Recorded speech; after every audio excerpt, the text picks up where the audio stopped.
Daniel's followers are totally under his control, but some of his methods have raised eyebrows.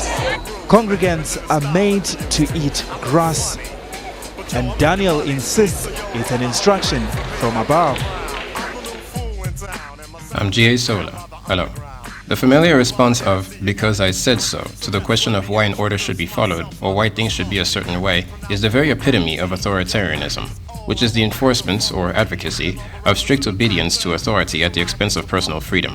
Now, although used interchangeably, authority and power are not necessarily the same things, and this is important for our discussion. In governance, authority refers to a person or entity's legitimacy that justifies their right to use power. Now, power itself is the ability to do things such as waging wars or raising taxes. The important part I wish to highlight here is that authority alone is completely abstract, while power is completely physical and tangible. To be clearer, a person only has authority because other people grant and acknowledge it. Power, however, exists whether people acknowledge it or not. One can have authority without the power to actually do anything, but by which case on a political level, such authority will not last very long before someone with actual power replaces the powerless. And of course, you can have power but with no authority. Now, this is in fact the most fundamental component in indoctrination, namely the question of who or what does one consider an authority, and more especially the ultimate authority to dictate what they should believe or do, and the amount of critical thinking that is permitted and done in following this authority. The level to which a person considers someone or something an authority doesn't necessarily depend on whether such a person was indoctrinated since youth or adulthood. People believe things for different reasons. The reasons, however, are always accompanied with the fact that the person or object of authority is believed to possess something to offer in return for their devotion. Remember this for later. The Book of Kid Morty. We're not worthy. Written before the days of our big brothers and sisters, before the days of our moms and dads. Morty's rules are old, and therefore, they are wise. Makes sense to me. Humans in general have biases, one of which is called authority bias, which is to consider any information or opinions given by someone of authority as accurate or right, regardless of whether or not they have evidence for their information or if they can actually show their opinions to be right. Now, this bias only truly works if said person or object of authority is not only acknowledged but also well respected. If not, then the opposite actually occurs, wherein people will doubt most, if not all, the information that such an authority says. This authority bias usually stems from the parent-child relationship during childhood, which is why people who have grown up without parental figures tend to have a complicated relationship with different types of authority. But in the case where they are well respected and even admired, it won't matter how false the authority's information is, it won't matter how cruel the commands, it won't matter how contradictory the statements, and it won't matter how self-destructive the laws or views are. All that will matter is that the authority said so, which to such people is more than enough reason to comply. The question, therefore, is why people so readily comply with such authorities. Well, let's begin with the obvious reasons. People generally do things to achieve something or avoid something for themselves. Whether or not the authority actually has the power to provide or inflict these things is not as important as whether or not the people believe that it's so. Whether these rewards or punishments exist is irrelevant to them. The fact that they believe it to be true will win over their devotion and submission to the authority. A reward could be the better future for the citizens of a country as a result of their compliance. A punishment could be incarceration or execution as a result of non-compliance. Another example could be entering the gates of heaven as a reward for one's fidelity, or avoiding the fires of hell as punishment for one's infidelity. The common factor is that both reward and punishment are means of controlling people's thoughts and actions and retaining their devotion. So the more important question is what brings a person to believe that what the authority says is actually true, to the point of physically acting out these beliefs and even dedicating their entire lives to them. This can be divided between being indoctrinated as an adult and during childhood. Being indoctrinated as an adult usually occurs by joining a group that indoctrinates its members, be it political, religious, or ideological. The reasons are usually quite simple. They may have found such a group to be appealing to them because they match up to what they already believed or the way they saw things in the past. Or they may simply be going with the popular movements of the time and have not given it much thought of their own. They may also believe the objectives or doctrines of the group to be logically true to them, or best explain the current reality or an ideal reality. They may also believe what is being instructed because it may lead them to a happier or more stable life, or provide comfort or psychological aid to them. They may also join because it provides a new community of friends and loved ones that support them financially or emotionally or whatever. A group may also provide an individual with a sense of purpose through their beliefs or through activities in which the group participates, which can also provide a source of employment for them. It also makes people subliminally happy to feel that they are a part of a group that's superior to or different from other groups, or to possess knowledge of which everyone from outside the group is completely ignorant. In other words, providing answers for questions to which no one really knows the answers. People also join groups to advance or achieve the ends of a certain struggle or movement to change the current reality. Or it may simply be to satisfy the desire of belonging to a group, especially one that makes them feel happy or brings them fulfillment. Now, when a person is conditioned at an early age, it's a bit different.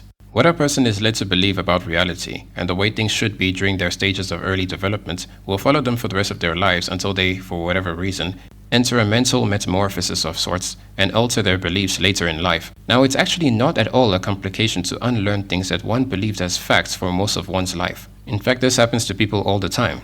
For example, many people believe the myth that bats are blind, when in fact they can see just fine and actually have about 3 times better eyesight than humans do. Now, if this information was new to you, I'm sure learning it did not anger or upset any of you. That's because there's one determining factor that renders giving up existing false beliefs so difficult and sometimes impossible, namely emotional devotion. If a person believes anything to be a fact and attaches or holds any devotion, emotion, or any other type of zealous commitment to that fact, it will take a deconstruction process for such a person to not only give up their false beliefs, but also to accept new true beliefs.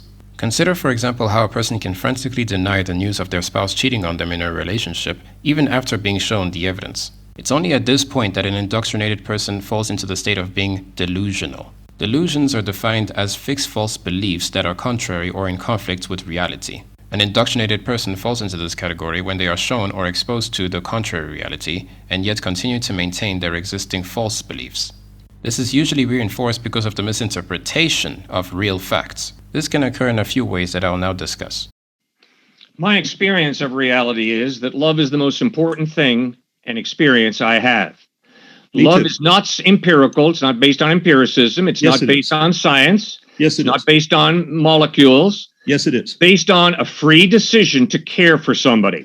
No, it isn't. That love that I experienced is powerful. That love shows me that there is an immaterial reality that cannot be measured in the bottom of a test tube or by a ruler.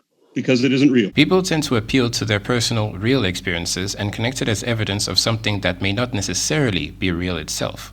Remember, correlation does not necessarily mean causation, and so an experience that one interprets or understands to have been caused by something else remains unproven until that something else can be proven. For example, if you meet an amiable individual and your experience with them shows that they are kind and harmless, you may be reluctant to believe that they are, for example, also a serial killer, even if it's true. Or if one believes that a supernatural force heals them of their diseases, and the person indeed recovers from various diseases, it will simply reinforce their beliefs regardless of the proven factors that have actually healed them, such as medication or therapy, or even simply the body's ability to combat diseases through the immune system that would have inevitably led them to recovery. My reality, my senses tell me that the Earth is flat and stationary. Many of them do their own experiments. Daryl Marble packed a level on a flight to test if the plane was flying parallel to a flat Earth. So there's going to be some science-y people who say that is a real Bobo experiment. They have. That's a little basic. I know. It's so simple, it'll go right over your head. Another reason people deny the new information and keep existing ones is because their existing beliefs best explain reality to them. This is of course subjective, as what one may find convincing, another may not. However, when one claims that their beliefs are objectively real, they may be asked to demonstrate or provide a means to prove it to be so. Until such a person can do so, the belief remains unproven. But that does not stop many from continuing to believe it anyway. This is an effective mechanism for the indoctrination state to continue, because such beliefs are not based on proven facts or are only based on inferences. I had to kill her because she was going to tell on me. You're not going to tell on me, are you? Another reason is the fear of the consequences of no longer believing in their existing beliefs. In cases where the ultimate consequence literally rests on whether one believes or not, this is especially true. Those who believe in the Son are not judged. But those who do not believe have already been judged, because they have not believed in God's only Son. We're all gonna die. And of course, people reject new facts because they want their existing beliefs to be true. However, the reverse is also true, wherein people reject facts because they do not want a certain reality to be true. People may follow a political leader because they want what they believe about him or her to be true, or contrary-wise, they may simply not like the individual and deny all the good about such a leader. Do you know who Bernie Sanders is? Yes. He believes in socialism. Oh, okay. Are you a Bernie Sanders supporter? I don't like Donald Trump, so why not? Anything not Donald Trump is okay? Yep. Oh, Trump is gone, so now everything is good and normal again. We did it! No, we didn't. Thanks for killing my job on the pipeline. You were a waste of a vote. I'd rather have Trump. At least I was able to work. Why did you vote for Biden? He said he was going to do this. Politicians say they're going to do lots of things. I didn't actually believe that he would cut out jobs. I knew I was going to regret voting for Biden, but I mean, I didn't think it would take less than a week. Never in my life did I think I would like to see a dictator. But if there's going to be one, I want it to be Trump. Read the transcript. Read the transcript. Yeah. Did you read the transcript? I don't have to. Everyone else has. I can read it if I need to, but... Right, yeah. But it's important that everybody reads the transcript. It is very important. Pay attention and think for yourself. Yes. You have, but to be clear, you have not read the transcript. I haven't, no. Right. No. But it is just important. Yeah. Yeah. Don't be a sheep. Think for yourself. But again, just to be very clear, you have not read it. I have not read it. You just trusted somebody else who read it. People may believe in an afterlife because they want it to be true that they will live on in happiness after death and see their loved ones again. Or contrary-wise, they may not want it to be true that a punishment waits them on the other side, and on the basis of that, rejecting the idea. People may want their nation or ethnicity to be superior to others or associated with great things, or they may simply not want to acknowledge the various factors that make their ethnicity or nation not so great. On the basis of desire, facts cannot be successfully obtained. If people base what they believe about reality on what they wish to be true, it is in fact a means of indoctrinating oneself, and a heavy form of delusion. Things neither become true or untrue on the basis of desire or will or the lack thereof. Things are true based on reality, and in our physical world, reality is proven through physical means, not necessarily whether we can see it or not, but if it can be measured or observed in our existence. And if something proves to be true or false, it is acknowledged as such. Now, there are two main ways by which indoctrinated people keep an unproven or false belief going despite opposing reality. The first is to interpret or alter the authority's view or doctrine itself to suit the new facts. This is the most effective way of keeping a false belief going, because if any of the authority's claims are proven to be false, immoral, contradictory, etc., those same claims can be interpreted to be true, moral, coherent, etc. Or sometimes people downplay the severity of a past act to be more acceptable by comparing it to other forms of the same act that were more severe. In addition to claiming to hold the correct version of the belief, people also sometimes disown all proponents that hold a different or opposing understanding or interpretation of the core doctrines of their same group. This is not only an attempt to dissociate oneself from undesirable factions, but also an attempt to set their own faction as the only authentic branch of the group if others exist.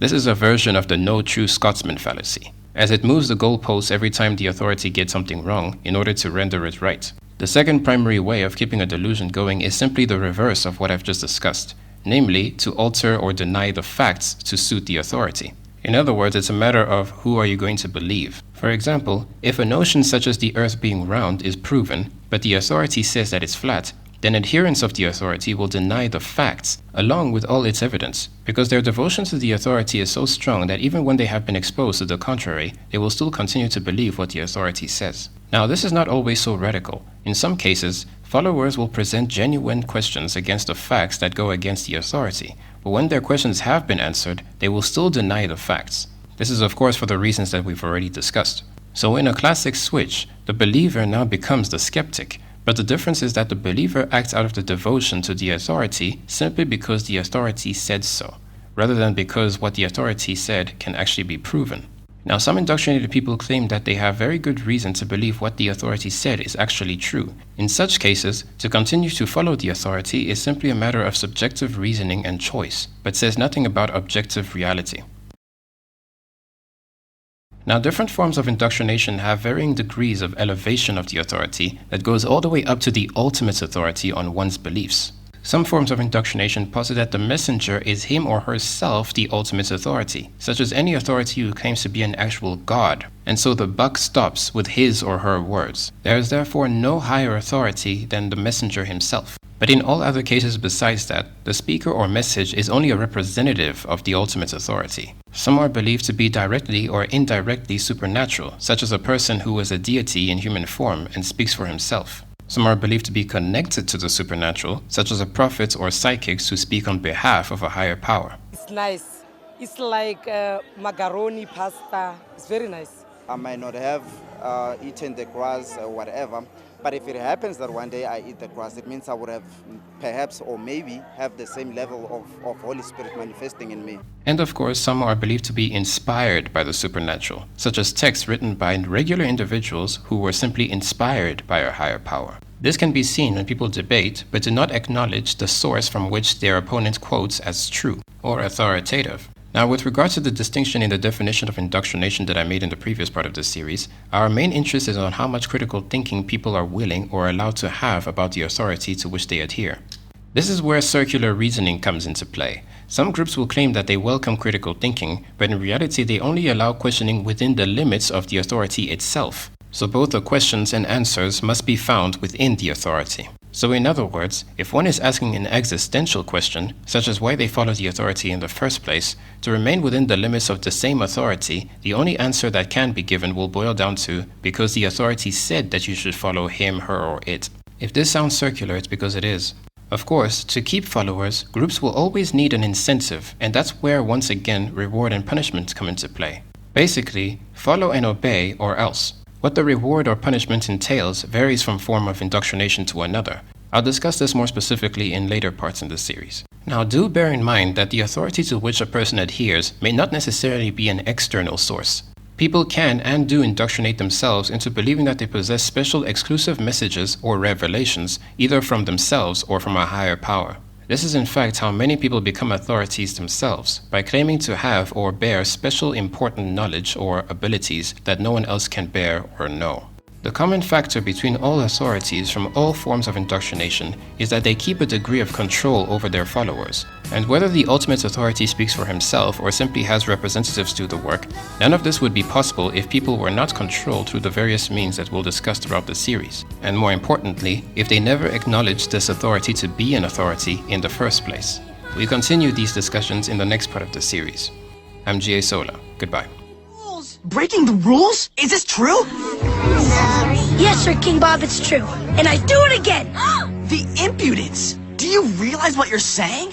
Of course he does. If going by the rules means washing rags and playing with stumps, then something's out of whack. For rules must be built on a foundation of common sense. And not followed just because they're written in some big old book.